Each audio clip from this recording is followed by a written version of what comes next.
What if the reason you can't find love isn't because the right person hasn't arrived yet? What if you train yourself to leave before the love gets the chance to become real? Think about it. You meet someone. आपके बीच chemistry एकदम बिल्कुल insane है।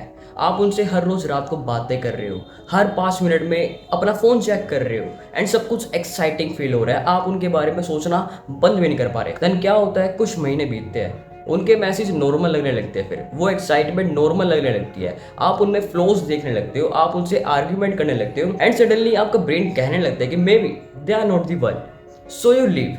Then you meet someone else, new face, new attention, new chemistry, and suddenly you feel alive again. You think finally this is different, until the same thing happens again and again and again, until one day you realize something terrifying. You haven't been looking for love, you've been looking for the feeling of falling in love. And this is where modern hookup culture becomes interesting. I'm not saying having casual sex automatically makes someone incapable of love. That's an incredible shallow argument. The problem is what happens when constant loyalty becomes your normal way of experience intimacy. क्योंकि अब cycle कुछ ऐसी हो जाती है, attraction, attention, physical intimacy, excitement, familiarity, boredom, replacement and then repeat. You meet someone new, आपके brain को hit मिलता है एक्साइटमेंट का. Another person who will find you attracted, another person who wants you, another person who makes you feel special and eventually आप उस newness से addicted होने लग जाते हो. पर्सन से तो नहीं बल्कि न्यूनेस से. There is a reason beginning feels incredible. You don't know the person yet, तो हर एक चीज़ नहीं है. उनकी वॉइस, उनकी स्टोरीज, उनका टच, उनका मैसेजेस, उनके हैबिट्स. तो आपके ब्रेन के पास ना एक एंटायर मिस्ट्री है सॉल्व करने के लिए. आपको नहीं पता कि वो पर्सन आपको कल क्या कहेगा, आपको नहीं पता कि वो क्या चाहता है, आपको ये भी नहीं पता कि ये रिलेशनशिप कहाँ तक चलेगा. एंड जब ये अनसर्टेनिटी होती है ना, तो ये आपके अट्रैक्शन को और भी ज़्यादा इंटेंस करती है. But then the reality arrives. You discover they have flaws, they have bad taste. वो आपको जल्दी मैसेज भी नहीं करते, वो आपको समझते भी नहीं है, वो आपको अनॉय कर रहे हैं और आप उनसे डिसएग्री तक कर रहे हो. एंड जिस वजह से वो मिस्ट्री धीरे धीरे डिसअपीयर होने लगती है, वो रिलेशनशिप धीरे धीरे नॉर्मल होने लगता है. एंड बहुत सारे लोग यहीं पे बहुत बड़ी मिस्टेक कर देते हैं. They think I am not feeling the same anymore. But maybe you are feeling something different.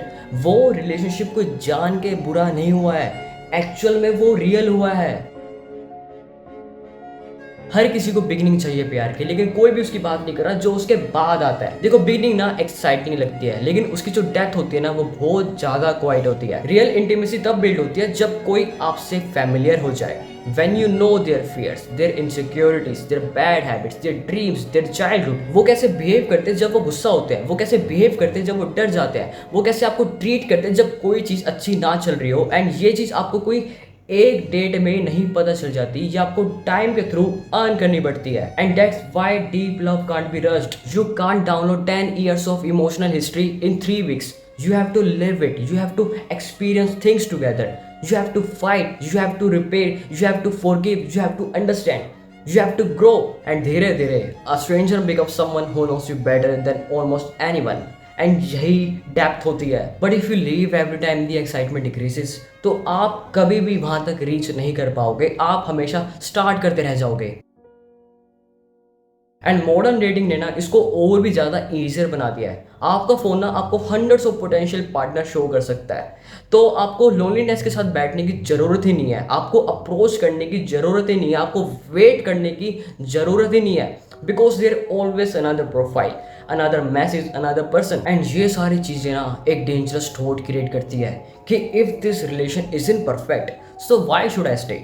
Because somewhere in the back of your mind, there always might be someone better, someone more attractive, someone more funnier, someone who makes you feel special, someone more successful, someone who texts you faster. So instead of asking, can we build something, you start asking, can I find something better? And ये दोनों question ना completely different life create करते हैं.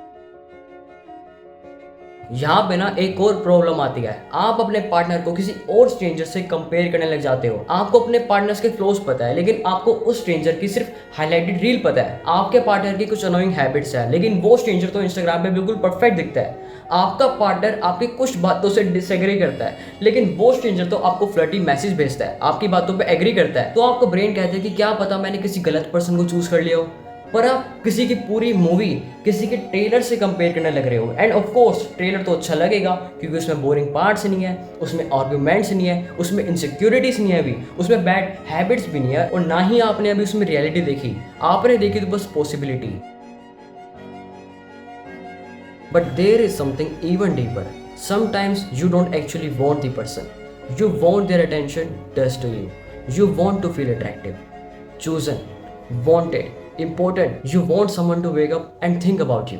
You want that notification, that message, that compliment, the feeling of someone wants me. And when they stop giving you that feeling, तो आपको ऐसे लगने लगता है कि अब वो आपसे प्यार नहीं करते।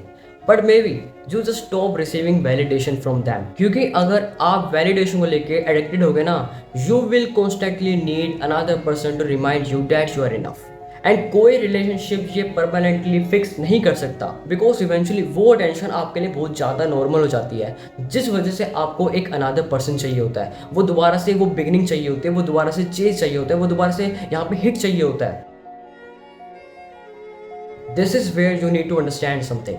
नोवेल्टी कहती है कि how does this person makes me feel, लेकिन प्यार कहते हैं कि who is this person really.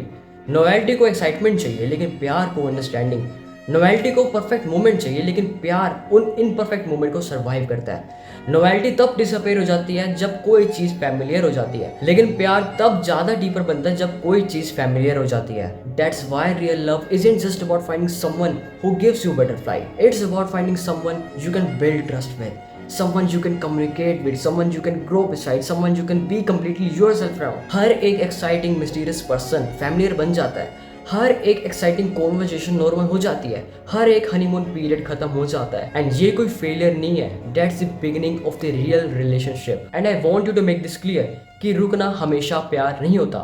If someone manipulates you, abuses you, disrespects you, cheats you, destroy your mental peace, you don't owe them endless patience just because real love requires staying. That's not what I'm talking about. The problem is living a healthy relationship simply because it stopped producing emotional high you felt at the beginning. There is a difference between the person is wrong for me and the relationship doesn't feel exciting anymore. And आप इस difference को समझो, क्योंकि एक require करता है living और दूसरा रिक्वायर करता है growing. And this is what I think people don't realize. अगर आप खुद को हमेशा बार बार लीव करने के लिए ट्रेन करते रहोगे ना, जब कोई चीज़ फैमिलियर हो जाए तो आप सिर्फ रिलेशनशिप लूज नहीं करोगे, आप अपनी डेप्थ को एक्सपीरियंस करने की एबिलिटी भी लूज करोगे।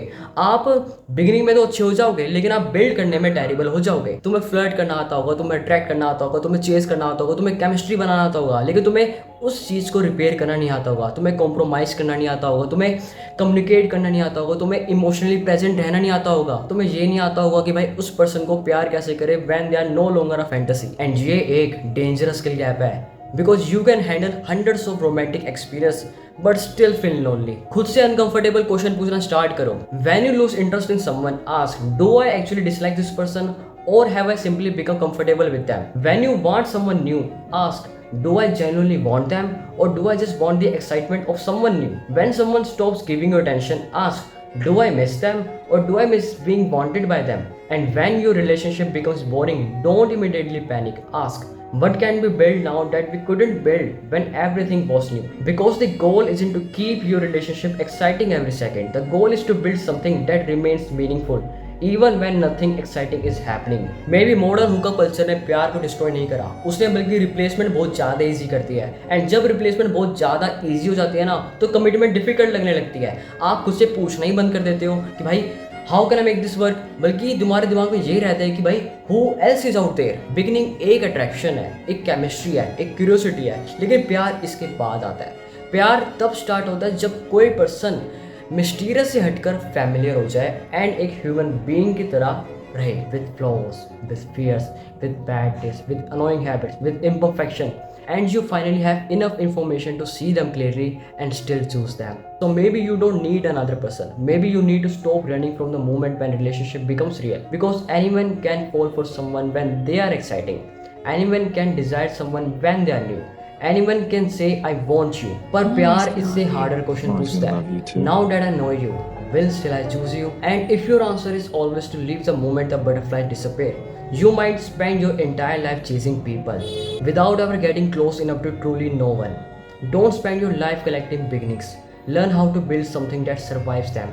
Because the deepest love isn't always the person who makes your heart race. Sometimes it's the person beside whom your heart finally feels safe enough to slow down.